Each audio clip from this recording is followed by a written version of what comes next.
C'est qu'avec la massification, les inégalités qui se jouaient avant, au fond, essentiellement en dehors de l'école, se jouent maintenant au sein même de l'école, avec un système de distillation. Les étudiants, les élèves sont orientés tout au long de leurs études et toutes les formations deviennent concurrentielles, inégalitaires, etc. Ce qui crée au fond un jeu beaucoup plus compétitif et beaucoup plus cruel pour les vaincus, puisque dans une certaine mesure, ils s'en prennent à eux-mêmes, ils n'avaient qu'à réussir. Le second changement, c'est que évidemment le système scolaire massifié produit beaucoup plus de diplômes que ne le suppose le marché du travail, et donc vous avez aussi des inégalités d'utilité des diplômes absolument considérables. Les meilleurs ont des diplômes très rentables, ceux qui n'ont rien se retrouvent quasiment handicapés, et ceux qui sont au milieu sont entrés dans une longue épreuve d'insertion, de tests, d'apprentissage divers pour essayer de trouver une position.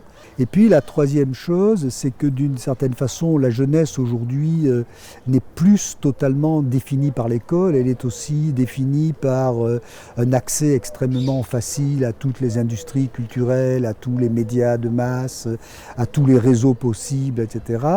Et donc l'influence culturelle de l'école, que l'on juge a priori positive, démocratique, universaliste, etc., en réalité ne fonctionne pas aussi bien qu'on le croit.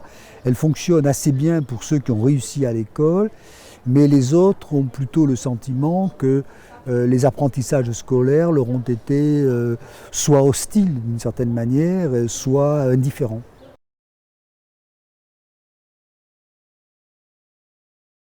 Cette inégalité au sein de l'école se fait par un système assez subtil d'accumulation de petites inégalités.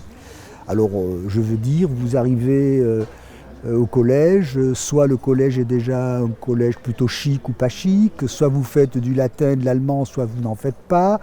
Vous allez au lycée, vous faites un bac techno-professionnel ou un bac général, ou bien un bac scientifique, vous faites la fac ou une classe préparatoire, etc. Et à la fin de ces diverses étapes, vous avez des inégalités considérables, mais qui à chaque étape sont plutôt des petites inégalités. Probablement d'abord à un peu réformer notre système scolaire, probablement aussi à faire que les enseignants n'aient pas ce modèle dans la tête. Mais le paradoxe, c'est que comme les enseignants sont le produit de ce modèle, au fond ils y adhèrent sans même le savoir. La seconde chose sur laquelle il faudrait réfléchir, c'est d'avoir des formations qui soient intelligentes et utiles, y compris pour les élèves qui ne sont pas les meilleurs. Et là, je crois qu'en France, nous avons de considérables progrès à faire. Je vais prendre un seul exemple. C'est qu'en France, si vous n'êtes pas très bon, on vous met dans l'enseignement professionnel, ce qui n'est pas exactement le modèle allemand. Par exemple, où vous avez une valorisation assez forte de l'enseignement professionnel, ce qui fait que si vous êtes un élève moyen ou médiocre en Allemagne, vous vous en sortez beaucoup mieux que si vous l'êtes en France.